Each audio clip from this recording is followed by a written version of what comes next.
What do we got here? We are making YouTube thumbnails. What's up, guys? Sam back again. Hope you're doing well. Started a little bit late today, but that's okay. We're going to design YouTube thumbnails together today. We're going to do it inside of Photoshop. Yeah, let's go ahead and get started. Let's make them from scratch. So this is the thumbnail that I used for this video, okay? So I want to show you, first I want to dissect it, and then I'm going to show you how I created it exactly. So let's check it out. So first thing I'm going to start with is so this is a PNG of me, okay? So if I here, let me I'm going to make some changes to this, but I want to save it as a different document. Okay? So if I want to just start separating these, this is inside of a artboard, so I'm just going to pull myself out of here. So that's what that file looks like. So it's got a glow around it, but that glow kind of fades into the background easier. You can see once it's in there, it fades better. But basically, like, I cut this out of a picture that had a background on it, and it was just like a standard background. Well, not like me, because I have a zoom background, but like any background will do, and you can use Photoshop to cut people out. So if I go in here, I'm going to see if I can demo that for you guys. Go in here, thumbnails, screenshots. Let's just do one of these, okay? So here's one. Okay, so I'm gonna take this picture, and what we're gonna do is we're gonna size it down to the artboard. So I'm gonna hold Shift and get the corners in, even though it's shifty. And there we go. Okay, so this is on top. So what I'm gonna do to cut this out is let me just verify that we are good here. Yes, we are. Okay. So what I'm going to do to cut this out is I'm going to click here, this selection tool, okay? It's the quick selection tool. It's a W on the keyboard. And then I can use the brackets on the keyboard to make this circle bigger or smaller. So I'm going to zoom in, and I'm just going to select myself here, okay? So I'm just going to go yada, yada, yada, bada bing, bada boom. Okay, so it selects things outside of me, which is fine. It didn't get all of my ear here, so I'm just going to make sure the circle can grab that. And then I'm going to make the circle a little smaller, so then I can hold Alt and then erase the selection that's not my face or body. So let me go ahead and get that back. Okay, and then we're going to hold Alt and erase this. Okay, you guys might not have seen that, but I erased that area that it was selecting. So this is me, right? So I'm going to right-click that selection. I'm going to do Layer via Copy, and I'm going to select the other layer and delete it. So now there's nothing behind me anymore. So it's just me, and it's not like the most perfect cutout, but it totally works for YouTube thumbnails. And then I can right-click it, go to Blending Options, and then it brings up this window, and then let's go ahead and click on stroke. And yeah, so that's what it's doing right now. I'm going to do an outside stroke, and then let's, instead of a gradient, I guess we could keep a gradient. Let's go down. Let's do this one. Silver gradient. Okay, and then let's bring the size down. And oh, obviously you can see the little bubbles there. Maybe we can do the inside then. Yeah. So, oh, that's kind of strange. Actually, maybe I don't use stroke. Do I use outer glow? I think I use outer glow. Yeah, that's what I use. So I use outer glow. I set it to a screen with a low opacity, made it white, and then made the size of it not as big, if you notice there. So I'm gonna go ahead and cancel that. But yeah, so that's the cutout there. Okay, and then actually, okay, fine, I'll just leave it. And then yeah, I'll turn the glow back on. Dun, dun, dun. Outer glow. Okay. So we're gonna pop that right there, and then we've got these other images, right? So what we can do is we can just go to the internet. So if I can just pull a, oop, here we go, the internet, and we go to, we just type YouTube logo. Okay, go to images, and we can select any of these. I mean, let's just do this one because I feel like we can mess with it, right? It's not a PNG, but it's not a big deal. So I'm going to right click it. I'm going to hit copy image, go back into Photoshop, and immediately controller command paste it in. Okay, so when I paste it in, it kind of looks ugly, but I want to make the YouTube in white. So I'm going to press E, and what I can do with E is bring up the eraser tool, but we've got the magic eraser tool right here. So okay, here we go. So make sure magic eraser tool is selected. Click on the background there, and then you can start removing some of the white background that doesn't need to be there. Bah. This is a little more difficult than I anticipated, but we got it. Okay, get the O out, get that O out, get that. Okay, so we got the YouTube. It doesn't look perfect, but it's okay. It's just a thumbnail. And we're going to press M to bring up the marquee tool. So we can select YouTube, right click it, layer via cut. Okay, so this, I'm going to rename it, rename that layer, rename this YouTube play. Okay, so for YouTube, and then I'm going to right click this, go to blending options. And then I'm going to do color overlay, and we're going to make it white. Okay, bam, look at that, color overlay. Select them both by holding shift, right click, and we're going to merge the layers. So now we've got the logo exactly how we wanted it. Okay, so then we can go ahead and see this. This has a little shadow to it too. As I move around, you can see it's got a shadow. So what I'm going to do is, since these already have effects on it, and it doesn't have a stroke, I don't want the stroke on there. So I'm going to just click and drag the effects inside of the layer panel, and then we're going to drop it on the YouTube one. Okay, so I'm just going to delete that one, and then we got this guy. Okay, so let's go ahead, rotate that. So yeah, so right now I'm just kind of like browsing you guys around like Photoshop and a bunch of little techniques here and there. But I wanted to show you that first, just so you can kind of get up to speed with like how this thing was created. Because like the text, you know, it's got a gradient on it, so it's got like a gradient overlay here.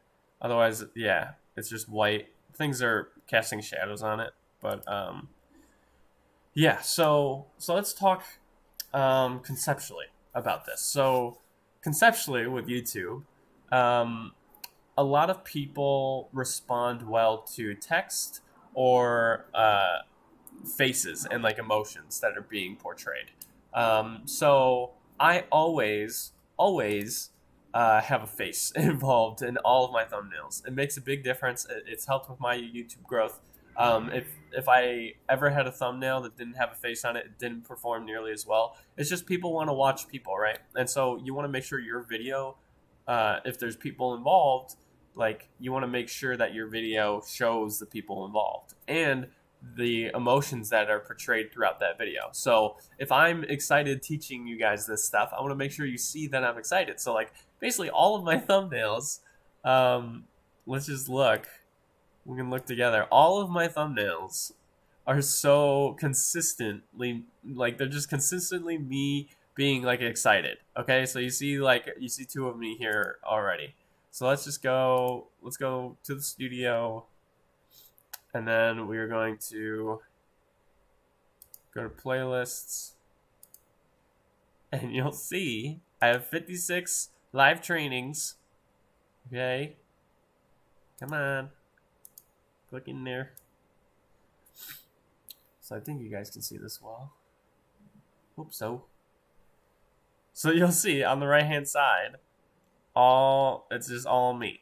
It's just all me doing stuff. This one has me looking kind of weird. Otherwise, everything is just me smiling and like, you know, being curious about what I'm teaching.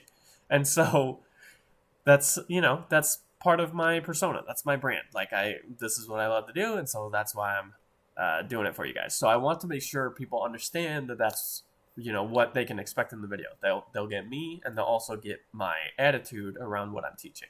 And then they also should receive the content. So the thumbnail should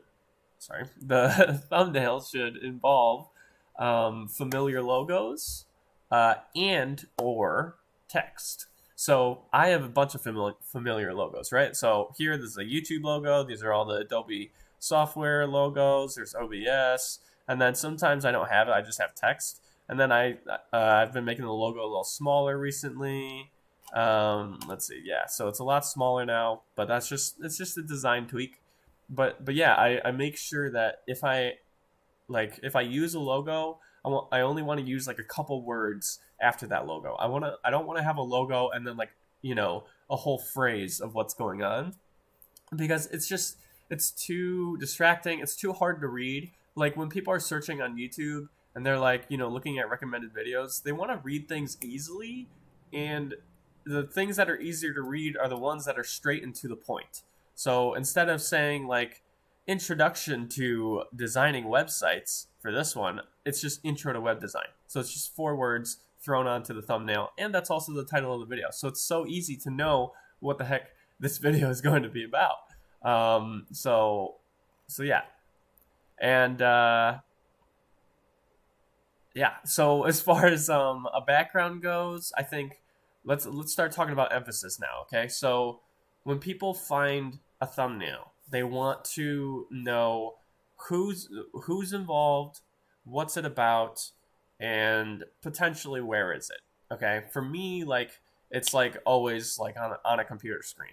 So I want to make sure that there's a computer screen in the background. And now it's blurred out, but it's blurred out because I want people to know about the text and the familiar logo. So the Photoshop logo, automatically people know that that's a computer software. They know that you're not going to be outside like demoing something in person. You're going to be demoing something on a computer screen, okay? So, hey Cleo, how's it going? Sorry, my kitty walked in. So, okay, she's behind me. Here, I can show you guys. Actually, no, this place is a mess. So you want to make sure that, like, you know, the where isn't like the biggest thing, and so that explains why like the computer screen is in the background, because the what and the who are the biggest things going on here. Because the where is kind of obvious; it's on a computer screen because of the logos that I've used. I used the YouTube logo here and also the Photoshop logo. Okay, cool. And there's so much of me happening on the screen right now. Sorry, guys. Yeah, so we want to make sure that we cover those bases. So we have a smiling face, and it doesn't have to be smiling. It could be confused. It can be worried. It could be literally any sort of strong emotion. But you want to make sure that the face takes up a good chunk of the video, of the face or like the torso.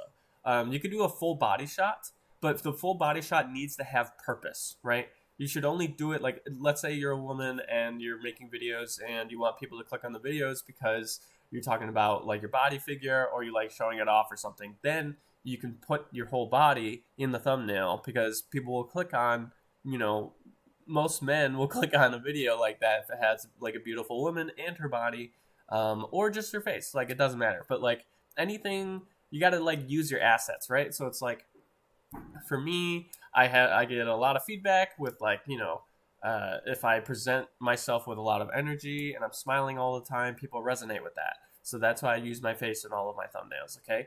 And then also the text next to it, it doesn't matter what font, it doesn't matter like per se like how big it is, it just needs to be readable. Okay, so it needs to be as readable as the logos that you include in the thumbnail as well. So I think with all that being said, I don't have any questions so far, but that's okay. With all that being said, you also want to make sure all of your thumbnails are branded. Consistency is key, right? So yes, you know what message I'm trying to get across here, it's YouTube thumbnails, right? And I didn't want to use like the actual here, let me do a lasso tool. So I'm going to draw around. Let me include that again. Okay, so I'm going to cut that out and delete it. Okay, so I just want the YouTube player because I wrote the word YouTube already, and I don't want it to say YouTube twice, you know? So then I'm going to put it behind the text as well. Okay, so it's behind the text. And then I can hold shift and use the arrow keys to kind of scoot this thing around. Yeah, there we go. So, like, the message is clear. It's Photoshop. I got the Photoshop logo. I got the background. I blurred it out a little bit. I even added some widescreen bars right here. You can turn them on and turn them off. I got those. You can just go to Google and type HD Cinema Bars PNG. See, so we got a bunch of PNGs of HD Cinema Bars. So you can just grab these, drop them in, no big deal. And I popped them in because that's kind of like the theme that I'm going for. So that's a consistent theme. And then also my live trainings are a consistent theme, right? So I go live every Tuesday, Thursday, and Sunday. And I want to make sure people know that. And so my thumbnails need to express that too. So not only do I have my logo, which is in the bottom left, the ParEdits little symbol with the P and the E, and then I have my live logo. So you can tell that it's consistent because if you go to ParEdits.com/live, you will see the live training logo. Okay. Oh, it didn't load correctly. Hold on. There we go. So you see the live training logo, right? And then also while I'm live, you can see in the corner above me, in the very top left corner, it shows the live symbol. So I want that to be a part of my branding. Okay, so I have the live symbol. They see it everywhere they go. If they're gonna watch a live training, it's just consistent across the board. And yeah, here's my current live. So I've got the logos in there, and I want to make sure that's consistent across all of my videos. So I have it. If you watch, well, it says watched. So can't really see it because it says watch, but if I zoom in, maybe, nah, it stays there. Okay, so this is actually like, you know, the YouTube functionality will show if you watch the video and how long it is. So it's currently blocking the logo, but if you haven't seen it before, which is what matters, YouTube Police Department, what's up? How's it going? So yeah, you can see the watched here, and then also the lives in the bottom left. So some of them obviously like I've watched, but that's because I need to review them when I watch them. So these you can't see them all. But if I shared this playlist, copy it, and then open an incognito, then it will not track that I have watched them. There we go. So now you can see the PE live on the left on every. And then it shifts because my branding shifted. So I used to have the live on the right side. Why aren't you loading? There we go. So I used to have it on the right side, and it was blocked by the time. And I was like, oh, I don't want that blocked by the time. No one can see it. So then I started putting it on the left. Even though it's kind of small, it's still consistent, right? So it's easy to see in a YouTube thumbnail. So every single YouTube video has that little time on the bottom left so that people know how long the video is, right? So yeah, you just want to make sure you're consistent there. But yeah, I hope this has been helpful, guys. This is something that I learned from a video conference a few years back during my professional career. Well, I mean, I guess I'm still in it, but when I was in the early stages of my professional career, I went to some conferences and I learned some great strategies for YouTube from players like Peter McKinnon and Daryl Eves and all these guys. Sean McBride? Sean McShay. I forgot his last name. So they use these same YouTube thumbnail strategies. And now there's all sorts of other strategies out there, but it's about the gist. You can customize it however you want. You can put like a red line around your face, or make the text a different font or different color, or structure it any way you like. You can do whatever you want, as long as you get the core concepts down. And the core concepts are emotion, mostly from a face, okay, or something that's happened in the video. So emotion needs to come out, like what humans are doing, and then familiar logos or other familiar faces. So familiarity, so emotion, familiarity, and then you can start spelling it out for them. And you can spell it out through text on the thumbnail. So keep the text on the left side because people read left to right. You don't want it on the right side because it kind of gets jumbled with the text that's already on the right side of a video listed. Because you know how, like, when you see any video listed, the title is always on the right side of the thumbnail. So you want to make sure that the text starts on the left because that's immediately what people see when they look at your thumbnail. Yeah, I think that's about it. This is a short one today, guys. I hope it was jam-packed, and I hope it helped you out a lot. If you want to learn more about things, or if you have any questions, please leave it down in the comments below. And also, if you want to reach out to me personally, you can check out ParEdits.com/helpline. The link is down in the description for that. That's where you can sign up for a 15-minute call with me for free. No big deal. Just reach out to me. Let's talk. Like, it's not just talking about nothing, but like if you want to show me thumbnails you've worked on or any video edits that you've done, like, I would love to see them. So let's set up a 15-minute call so we can talk about it, because I just love seeing what you create. And then also, as always, I have a free mini course. Link is in the description down below as well. It's how to create and design video content for your brand. It's for 90 minutes. You should be able to complete it in that time. And yeah, I put a lot of hard work into that. So I hope you guys check it out, and I hope you enjoy it. So yeah, that's all I got, guys. And I will catch you on the flip side. Thank you. See ya. Ooh, I always do that. Good.